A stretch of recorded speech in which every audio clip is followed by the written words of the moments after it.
The best preserved mummy is one of a female. Could this be Queen T?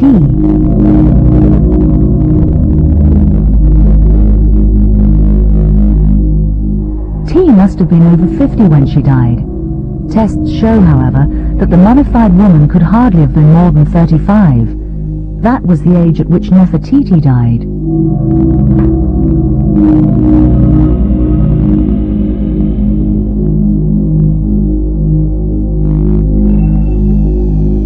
Could this be the mummy of Nefertiti herself? But where is Akhenaten? In 1907, the American amateur archaeologist Theodore Davis made an exciting discovery in the Valley of the Kings. In an inconspicuous grave, he stumbled across mysterious remnants of funerary equipment. Fragments of a shrine with the name of Queen T, magic circles with Akhenaten's cartouches, and a gold-plated sarcophagus with a royal mummy. Was this the heretic's mummy?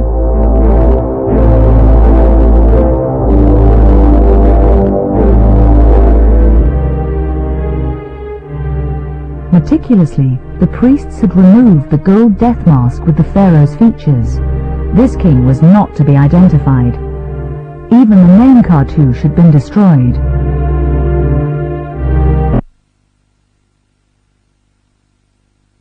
Mummy Laboratory in Cairo, Dr. Iskander compares the X-ray pictures of the unknown king with that of Tutankhamun.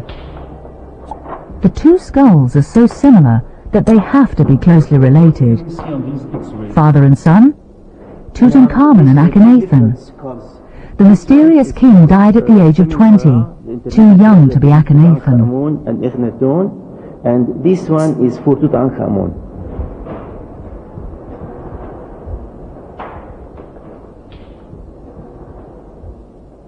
For years, another mummy has been preserved in the researcher's laboratory. Inscriptions identify it as Amenophis III. Yet Dr. Iskander is not convinced. A comparison of the skull with that of his presumed father produced negative results. The skull is much too big. Obviously, they are not related. Is an archaeological sensation lurking in this glass cabinet? The skull here is too big. A case of one corpse having been mistaken for another? Or was the name on the sarcophagus not clear? Dr. Iskander is not certain whether this is Amenophis III.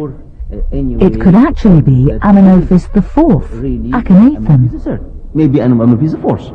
The way of embalming here, mummification method or process, is completely different because it is very weak and the flesh is very little. And we cannot be sure that this is caused by the process itself or suffered from moving from place to place or being played with by the tomb robbers or being played with by the priests of that time. We have a shadow here. Could this be true? It seems inconceivable, but could Akhenaten's mummy actually have escaped the fury and devastation of his persecutors? Who could have instigated the rescue of this heretical king?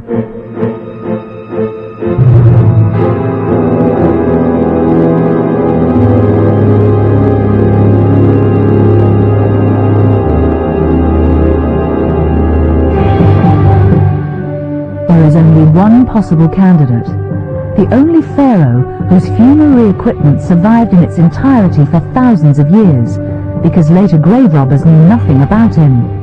Tutankhamun.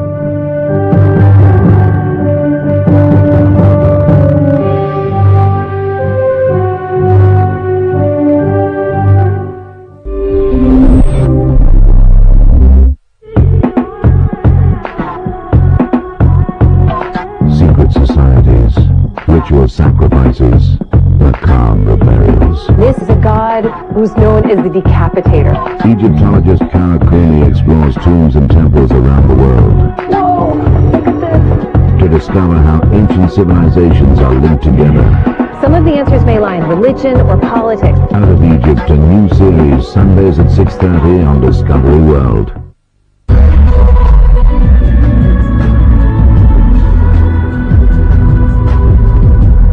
From the ancient Egyptian pyramids to modern-day catastrophes, we leave no stone unturned in our hunt for knowledge, continuing to explore the wonders of your world. This autumn on Discovery World.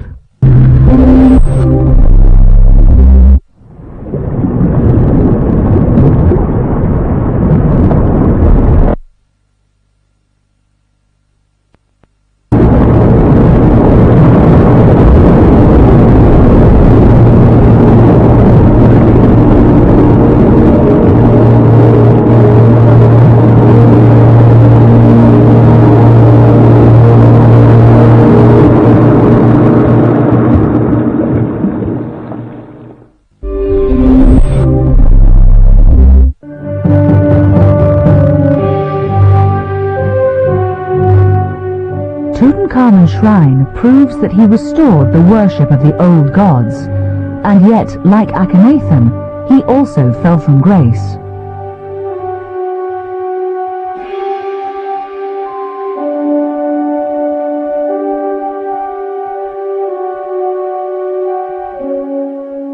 Tutankhamun died at the age of 20.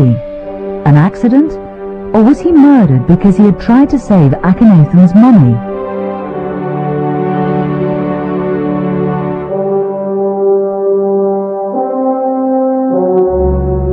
Although the young pharaoh and his sister consort left Akhenaten's sun city and returned to the worship of the old gods, they can be seen on his throne beneath the rays of Aten.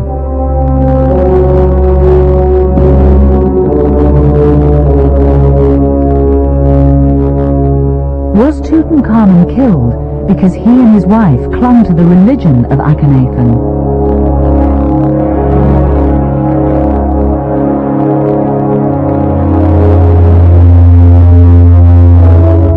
The tomb of his successor, Ai, is to be found in the West Valley of Thebes.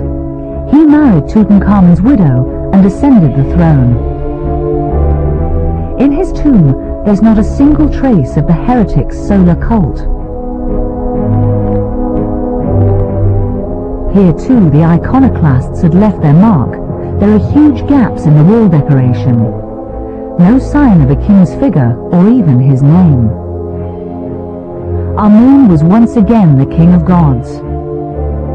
Under his patronage, the new ruler Horemheb had the kings of the Amarna age expunged from the annals of history.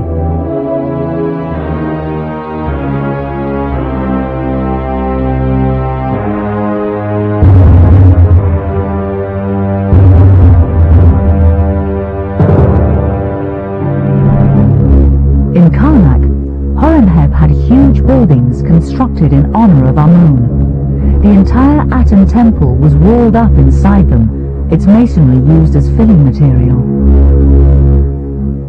The reconstruction of the temple walls poses a virtually insoluble task for archaeologists.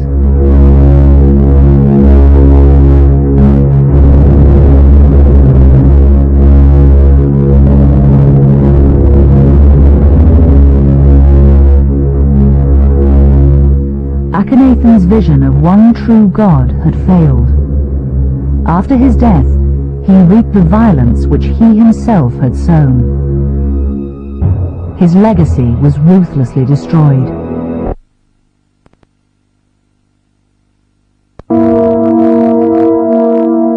Not one of his images was to be preserved for posterity.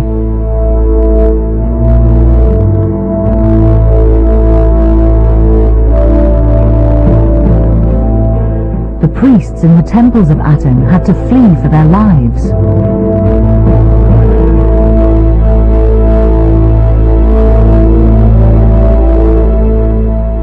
Even Akhenaten's god faded into insignificance.